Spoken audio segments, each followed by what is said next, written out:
Ave Maria, Amaral Ornelas.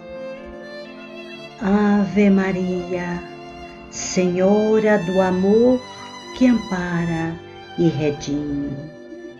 Ai do mundo se não fora a vossa missão sublime. Cheia de graça e bondade, é por vós que conhecemos a eterna revelação da vida em seus dons supremos. O Senhor sempre é convosco, mensageira da ternura, providência dos que choram nas sombras da desventura.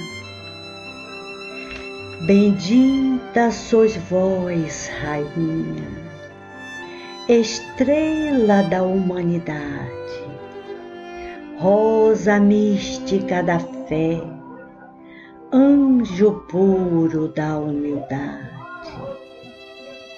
Entre as mulheres sois vós, a mãe das mães desvalidas, nossa porta de esperança e anjo de nossas vidas.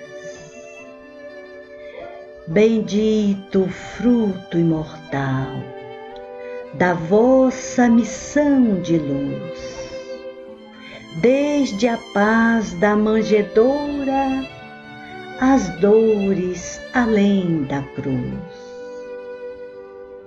Assim seja para sempre, ó Divina Soberana, refúgio dos que padecem nas dores da luta humana.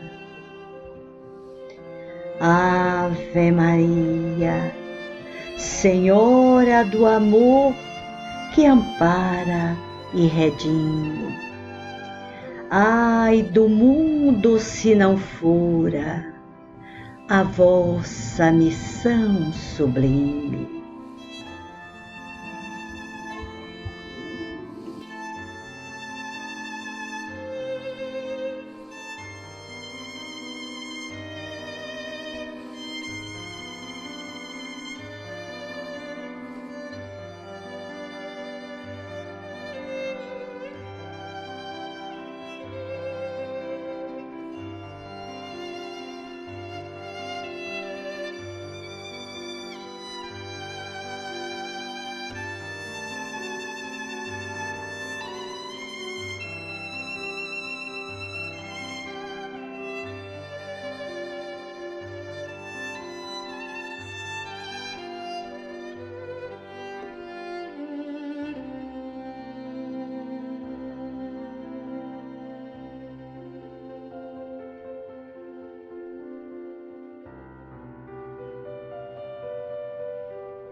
Boa noite, bem-vindos ao canal Evangelho e Vida, Sala Virtual Maria de Nazaré. Meus amigos, depois de uma beleza de exortação da poesia de Amaral Ornelas, nós não temos mais nada a acrescentar, a não ser agradecer. Agradecer aos amigos, agradecer a presença carinhosa que nós vamos hoje, nesta noite, aqui receber, que é o companheiro Cláudio Emanuel Abdala. Cláudio é presidente e fundador do Campo da Paz, uma instituição que assiste, que trabalha com crianças deficientes e com idosos em situação de vulnerabilidade. É um trabalho muito bonito o que o nosso companheiro Cláudio vem realizando no Campo da Paz. E é com esta presença amiga e solidária que nós hoje vamos conversar, vamos ouvir um relato muito bonito sobre um relacionamento de amor eterno entre mãe e Filho, Jesus e Maria de Nazaré. Com vocês, Cláudio Emanuel Abdá. Irmãos e minhas irmãs, muita paz. Jesus nos abençoe. Esteja conosco sempre, nessa longa estrada da vida que todos nós trilhamos juntos em busca da felicidade, da paz, da harmonia e da plenitude.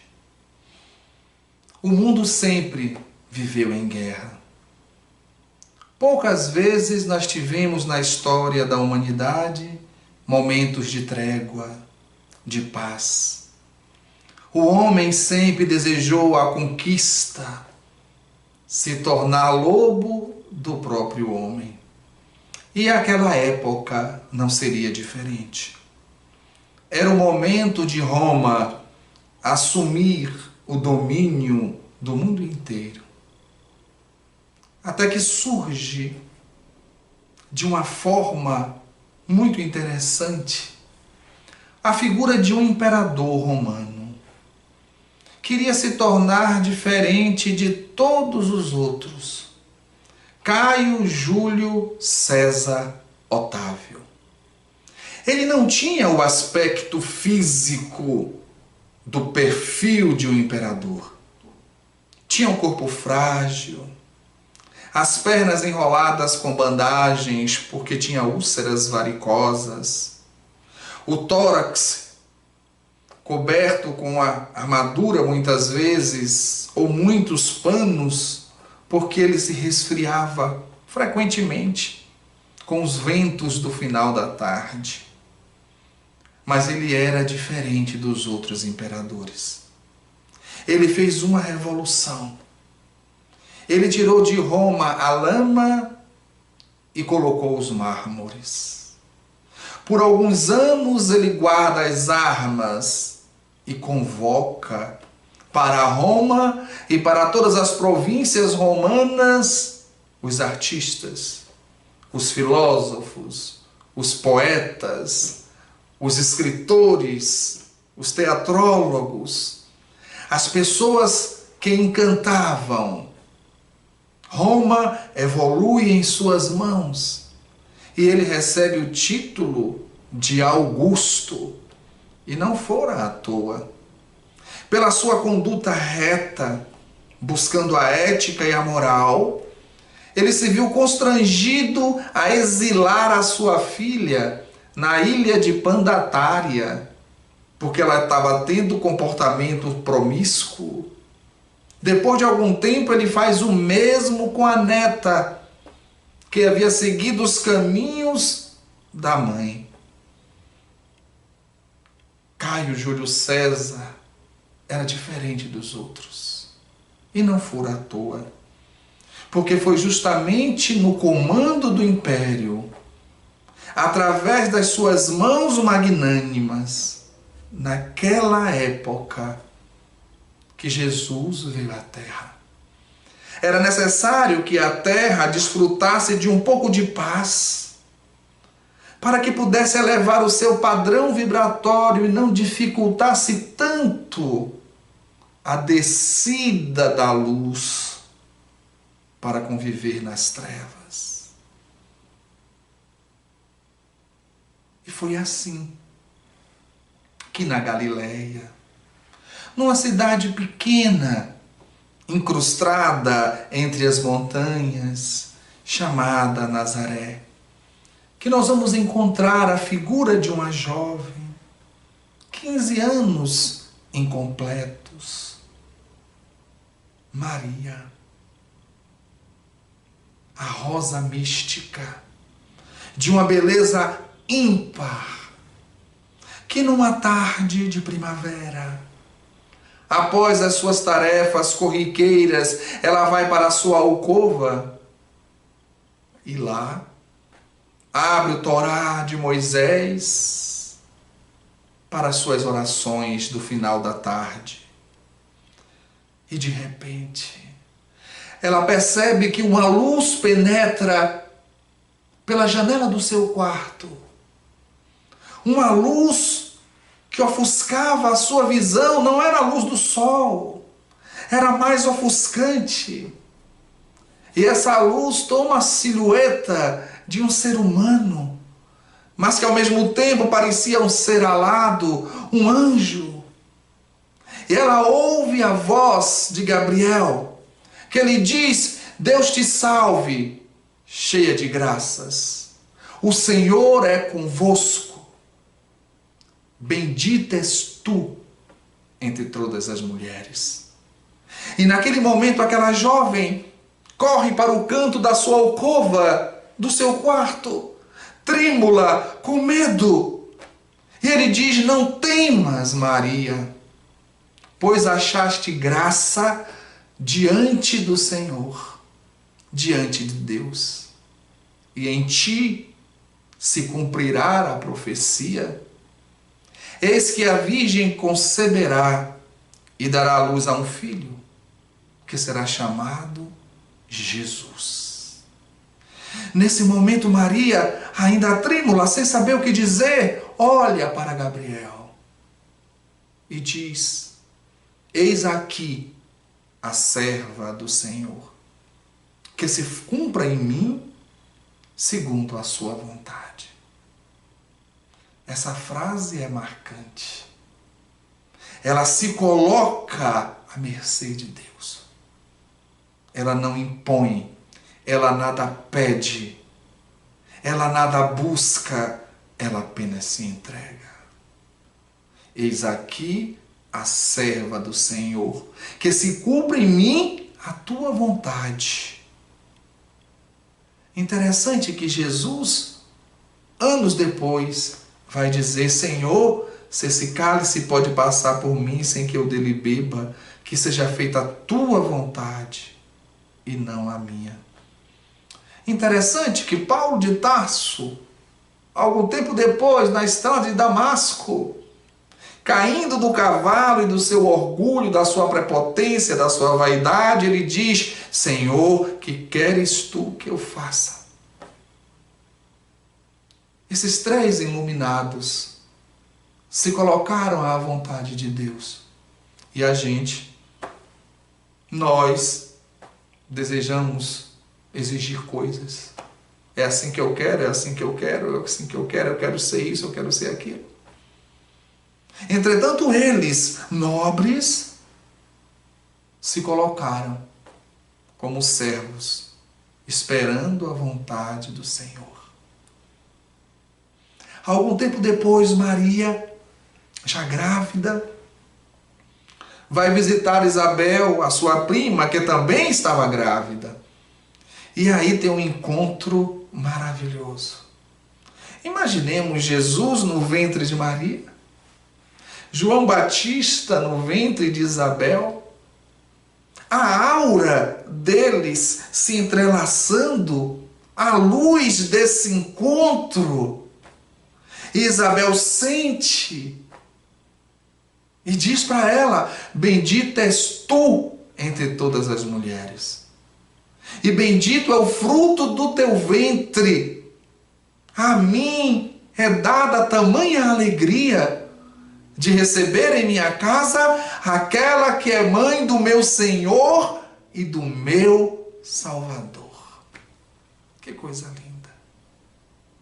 Que coisa linda! Algum tempo depois, com José e Jesus no ventre, Maria vai para Belém. E ela guardava no coração tudo aquilo. Ela viu um Espírito ali dizer que seu filho seria o Messias. Então ela sabia, sim, quem ela estava levando em seu ventre. E lá a criança nasce, em Belém. Depois passa a morar em Nazaré, na Galileia. E lá a criança cresce. Sempre, todos os anos, na Páscoa, eles iam para Jerusalém para comemorar a libertação do povo hebreu do jugo egípcio. E Jesus estava com 12 anos. No retorno para casa, Maria pensou que Jesus estava com José. José pensou que Jesus estava com Maria. Os dois estavam caminhando distantes um do outro na conversa. Os homens conversando com os homens, as mulheres com as mulheres. E de repente, que quando se encontram, cadê o menino? Os dois voltam desesperados para Jerusalém. E procura aqui, procura ali, procura acolá e nada. A mãe zelosa. Imagine. Hoje em dia, quando a mãe perde um filho no supermercado, é um desespero. Imagine perder o Messias com 12 anos de idade. E José e Maria vão encontrar Jesus no templo, ensinando aos sacerdotes. E aí Maria faz: meu filho, olha como nós estamos cheios de aflição, por que fizestes isso? E Jesus olha para ela e diz: minha mãe, a senhora não sabe que eu tenho que cuidar das coisas que são do trabalho do meu pai? Mas ele não estava na carpintaria, ele estava no templo. Não era de José que ele se referia. Não o pai da terra, mas o pai do céu. Retornam para Nazaré.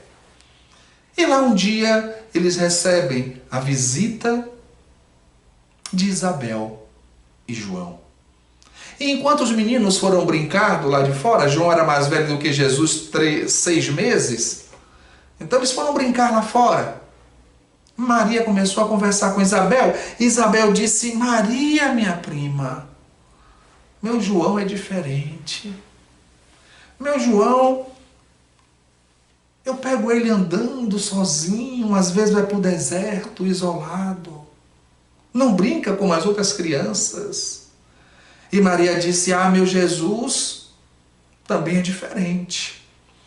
A preocupação dele é cuidar das pessoas que estão passando, viajando, dando leite de cabra para os viajantes, pão, cuidando dos animais.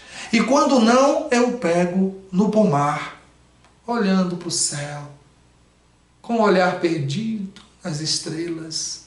Isabel, eu creio que os nossos filhos têm uma grande tarefa a realizar na terra. Isso nos conta Humberto de Campos, através das mãos iluminadas de Chico Xavier.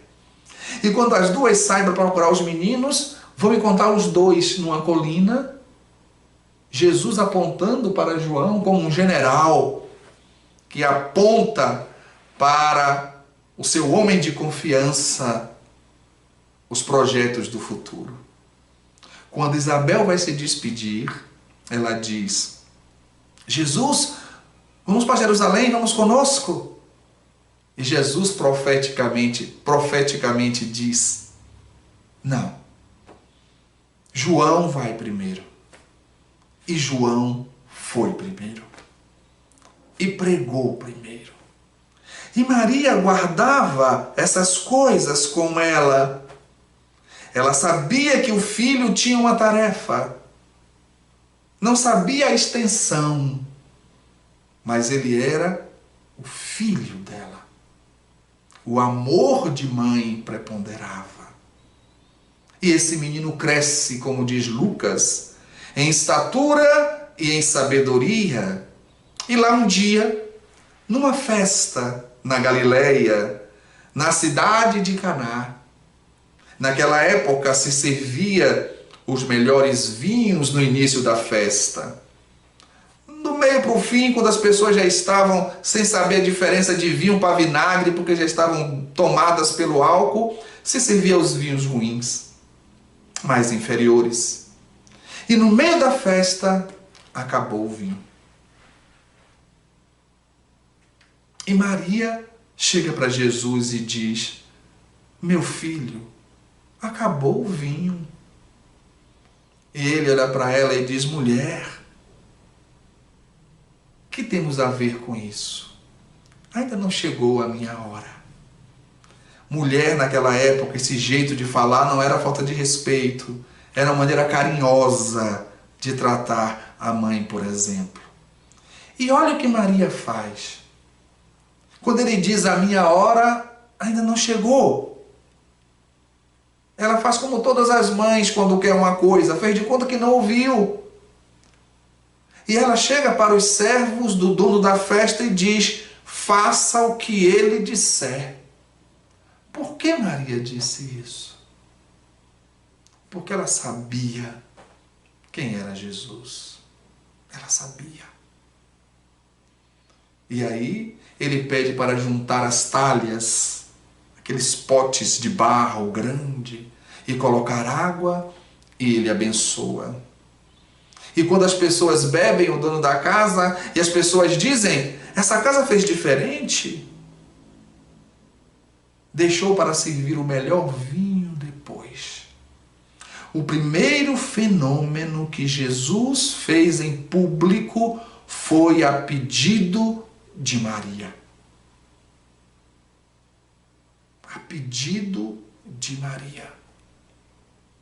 Alguns evangelhos apócrifos, inclusive, dizem que foi Maria que estimulou Jesus a buscar João Batista.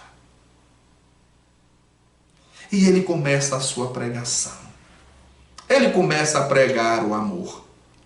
E um dia, ele está em determinado local, cercado pelos discípulos e pela multidão, e chega um dos seus discípulos e diz: Jesus, Senhor, a sua mãe e os seus irmãos estão lá fora e querem vê-lo. E Jesus olha para a pessoa que lhe perguntou e responde com uma pergunta: e quem é a minha mãe? E quem são os meus irmãos? Um silêncio se fez. Ele olhou para as pessoas que ali estavam e disse: eis aqui a minha mãe e meus irmãos. Porque todo aquele que faz a vontade do meu Pai é minha mãe, meu irmão e minha irmã. Muitos tomaram essa frase de Jesus como se fosse uma frase de estar desdenhando a mãe, desprezando a mãe, mas não foi. E ela compreendeu. Jesus não perdia a oportunidade de ensinar. E naquele momento ele queria ensinar que a família verdadeira é a família espiritual. Que os laços eternos não são os laços de sangue que a morte destrói. Que os laços eternos são os laços do Espírito, que são para sempre. Foi isso que ele quis dizer.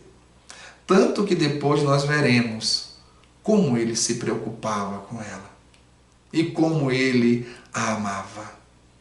Jesus continua a sua missão e Maria acompanhando, não talvez tão presente quanto os discípulos, mas ela sabia da tarefa do seu filho.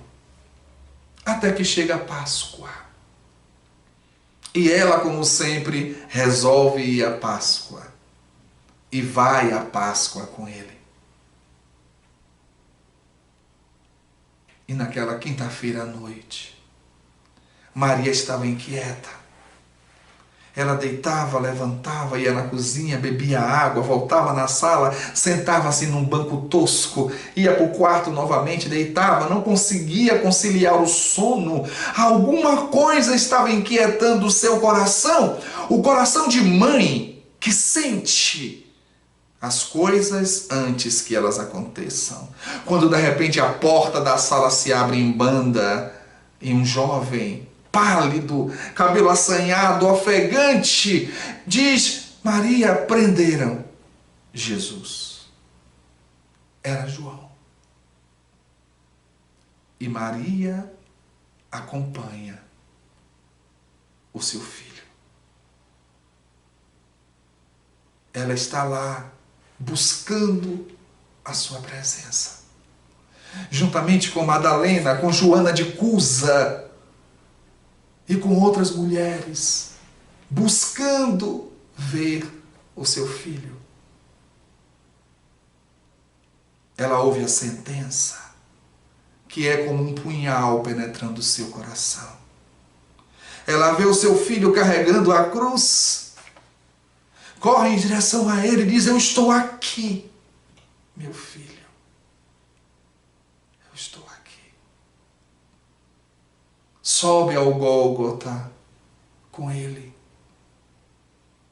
Junto à cruz, o vulto agoniado de Maria produzia uma dolorosa impressão.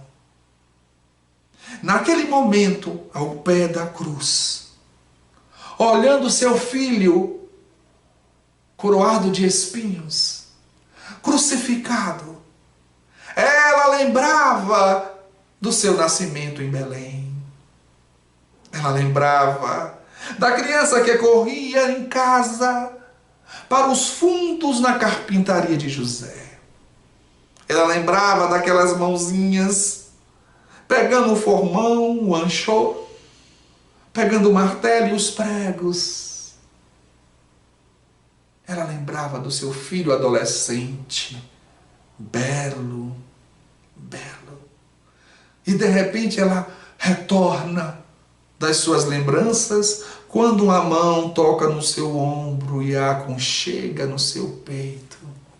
Era João, o único dos discípulos que ficou de peito aberto diante dos romanos e dos judeus. Jesus, exausto, cansado, sofrido, com dores cruciantes, com falta de ar, naquele momento olha e vê João abraçado com Maria e diz, olhando para ela: mãe, eis aí o teu filho. E olhando para ele, para João: filho, eis aí a tua mãe. Nesse momento ele estava pedindo: cuide dele, mãe, ele ainda é tão jovem. Cuide dela, João, ela já é tão idosa. Ele se preocupava,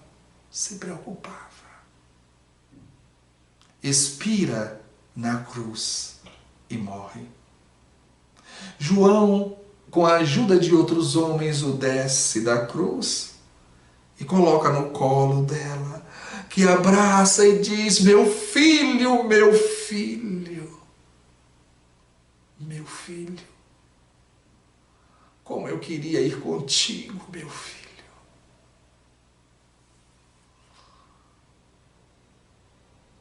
Pegam o corpo para o sepultamento. E Maria desce o Gólgota. E aí nos conta a espiritualidade que nesse momento uma outra mulher sobe. E as duas se encontram no meio do caminho. E a mulher que subia o Gólgota olha para Maria e diz: a senhora é a mãe dele. A senhora é a mãe de Jesus. E Maria sinaliza com a cabeça. E a outra mulher bota a mão no peito, porque também era mãe. E ela diz: eu sou mais desgraçada do que a senhora. Porque a senhora é a mãe do justo e eu sou a mãe do traidor. Eu sou a mãe de Judas. E as duas se abraçam, os dois corações doloridos, feridos. Passa a sexta-feira de forma dolorosa. Passa o sábado com um vazio na alma. E no domingo em que a alvorada rompe a madrugada, Madalena vai ao túmulo, juntamente com Joana, mulher de Cusa, e outras mulheres piedosas, para cuidar do corpo que não dera tempo, pois era o sabá dos judeus. E o túmulo estava vazio. E depois Madalena vê Jesus e vai ao encontro dos discípulos que estavam no mesmo local onde fora realizada a ceia da Páscoa na quinta-feira. E Madalena fala: eu vi Você viu o que, Madalena? Perguntaram os discípulos. Eu vi Jesus. O corpo dele, Madalena. Não, Jesus apareceu para mim. Para você, como? E quando ninguém acreditava, Maria, a mãe de Jesus, que estava lá, olhou para Madalena e disse: filha, eu acredito em você. Eu acredito que meu filho retornou. Eu acredito que ele está vivo. E as duas se abraçaram. E depois Jesus aparece para todos, provando que a vida vence a morte. Algum tempo depois, Maria de Nazaré retorna a Galileia, para a cidade da Bataneia, e João vai para a cidade de Éfeso. Chegando na cidade de Éfeso, João começa a pregar o Evangelho. Ao sair da cidade, ele encontra com a Diabene, um grande comerciante da cidade, que se encanta com João, se encanta com o Evangelho e diz: fique aqui em Éfeso. Mas João disse: eu não tenho trabalho, eu não tenho casa onde morar. Não se preocupe, eu consigo um trabalho para você. E eu tenho uma casa, é pequenininha, fica numa colina. Você pode morar lá. E quando esse homem falou isso para João, João lembrou: mãe, eis aí o teu filho. Filho, eis aí a tua mãe. E João retorna para a Galileia, procura Maria na Bataneia e diz: mãe, ele a passa a chamar de mãe, venha morar comigo, como Jesus falou. Eu tenho uma casinha lá em cima, na colina, na cidade de Éfeso. Durante o dia a senhora cuida da casa, a senhora conversa com as pessoas que passarem, e eu estarei trabalhando. Durante a noite vamos pregar o Evangelho de Jesus. A senhora falando da infância dele, eu falando das pregações. Maria não pensou duas vezes. Foi com João para a cidade de Éfeso, naquela colina. E todos os dias as pessoas passavam e conversavam. Quando souberam que ela era a mãe de Jesus, pronto, ó Maria, para conversar com a mãe de Jesus, para pedir para ela falar sobre ele. E ela falava. E ela falava. Até que um dia um homem chegou e disse: a senhora é a mãe de um santo. A senhora é a mãe santíssima. E aquela casa passou a ser desde então a casa da Santíssima. Eram miseráveis que procuravam. E pediam: mãe, conta sobre Jesus. E ela contava. Todos chegavam e diziam: bença minha mãe, bença minha mãe. Numa noite, João não havia chegado ainda. Ela estava sentada fazendo um pão. E chega mais um pedinte, com um capuz na cabeça. Ele entra e diz: bença minha mãe, como todos os outros diziam. E ela diz: Deus te abençoe, meu filho.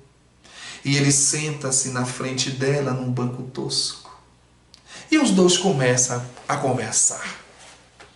E lá no meio da conversa, Maria pensa consigo: meu Deus, até hoje, todas as pessoas que chegaram aqui, chegaram para receber minha palavra de consolo, de amor. Mas esse mendigo é diferente. Ele está me consolando. Meu coração. E ela, num ato instintivo, olhou para os pés daquele homem. E em cada pé ela viu uma marca. Imediatamente ela pega nas mãos dele e observa os punhos. E as marcas nos punhos. E ele levanta a cabeça e resplandece. Ela bota a mão no lado: meu filho, o que te fizeram? Meu filho, Ele sorri e disse: sim, minha mãe, sou eu. Eu vim te buscar. É da vontade do meu Pai que a senhora seja a mãe de todos os anjos do meu reino. E Maria chora e o abraça.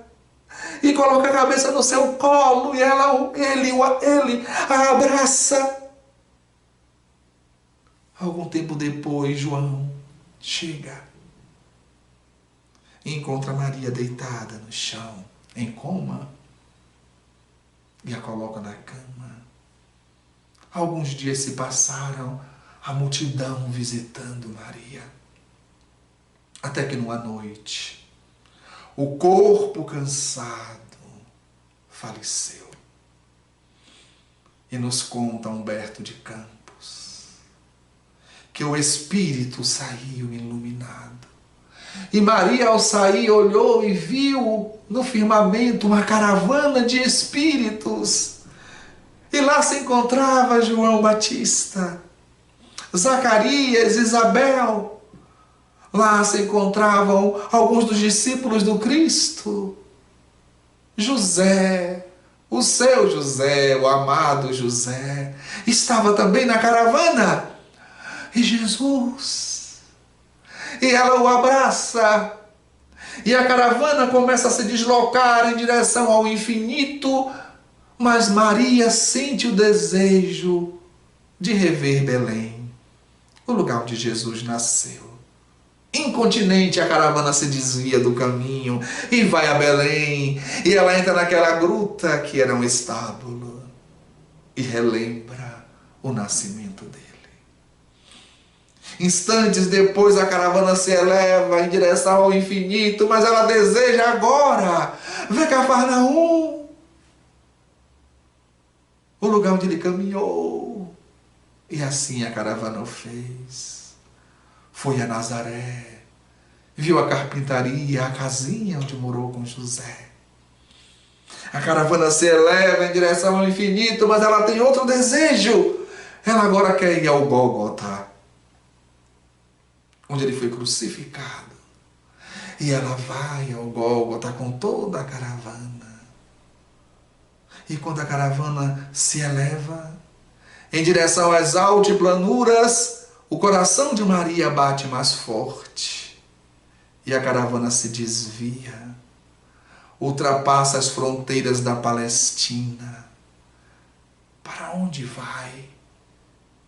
A rosa mística de Nazaré.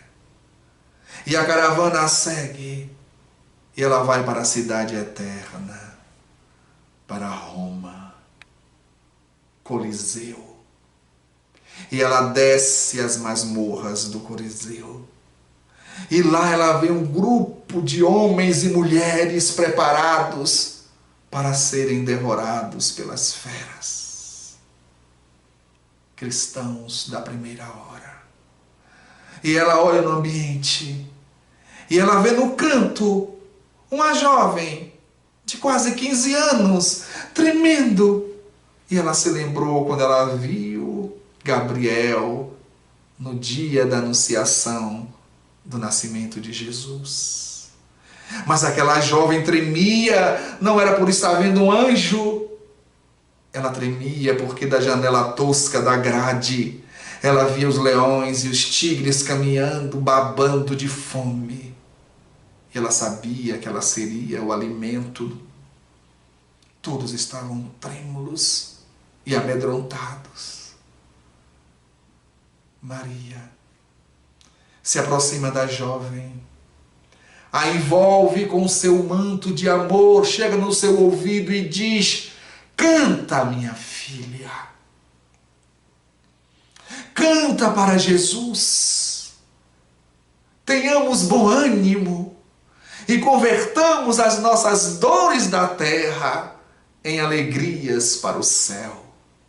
E aquela jovem pálida se enche de energia, a sua pele cora, e ela começa a cantar um hino de louvor ao amor e a Jesus.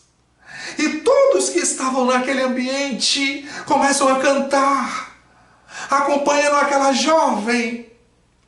As grades se abrem, os portões. Lá fora a multidão gritando com sede de sangue e de morte. Mas naquela noite eles ficariam em silêncio. As labaredas que iluminavam o circo romano tremulavam ao vento. Mas aquele povo que esperava aquela festa de sangue, ouviram os cristãos cantando. Mas como eles vão morrer? E cantam. E Maria influenciava a menina: canta, minha filha. E um silêncio mortal tomou conta do Coliseu. Ninguém conseguia entender como aqueles que iam morrer cantavam. E uma estrada de luz se fizera diante deles. E à medida que as patas dos animais se aproximavam, eles eram retirados do corpo em direção àquela estrada de luz. E a partir desse momento, todos os cristãos que entravam nos circos para a morte cantavam, sem que ninguém soubesse que a inspiração veio do coração maternal da rosa mística de Nazaré, de Maria, a mãe de Jesus, e por afeto do coração, simbolizando a mãe de todos nós. E hoje ela continua na terra servindo. Do mundo espiritual ela cuida dos suicidas, dos miseráveis, dos esquecidos. Ave cheia de graça, o Senhor é convosco. Que a Mãe Santíssima nos abençoe, agora e sempre. Que assim seja. Encantados e agradecidos a Deus, a presença amorosa do nosso Mestre entre todos nós, vamos dizer do fundo de nossas almas: obrigada, meu Deus, pelas bênçãos dos renascimentos na terra. Obrigada, meu Deus, pela bondade que emana de todos os corações que nos cercam e que de nós se aproximam. Obrigada, meu Deus, pelo Natal de Jesus. Natal que se aproxima, Natal que representa a vida e vida em abundância. É para este Natal, para esta presença de luz, que nós queremos convidá-los nesta semana que se segue. Vamos festejar o Natal, meus amigos, como um Natal de presença, não só de presentes. Um Natal de amizade com Cristo, quando Ele declarou para todos nós, ratificando a sua amizade: eu vos chamei de amigos. Que beleza! Vamos permanecer então nesta amizade, com este menino lindo que nasce para a humanidade e renasce todos os anos nas festividades e nos festejos da cristandade aqui na Terra. Digo os cristãos, não é? Então vamos mais uma vez reverenciar a presença do Cristo em nosso lar, dizendo: obrigada, obrigada, Senhor, para todo o sempre. Agradecendo mais uma vez ao companheiro Cláudio Emanuel Abdala, tão sintonizado com as forças espirituais que o envolvem. Que Deus abençoe no seu trabalho de solidariedade cristã. E convido aos nossos amigos para nós terminarmos o nosso mês de Jesus. Vamos fechar com chave de ouro. Nós vamos receber aqui o companheiro Rui Diamantino, que vai falar conosco, ele vai conversar sobre como se desenvolveu essa cristificação numa dimensão humana. Vamos ver que não é fácil, mas é bonito, é maravilhoso. Aguardamos todos vocês na próxima semana, se Deus assim nos permitir.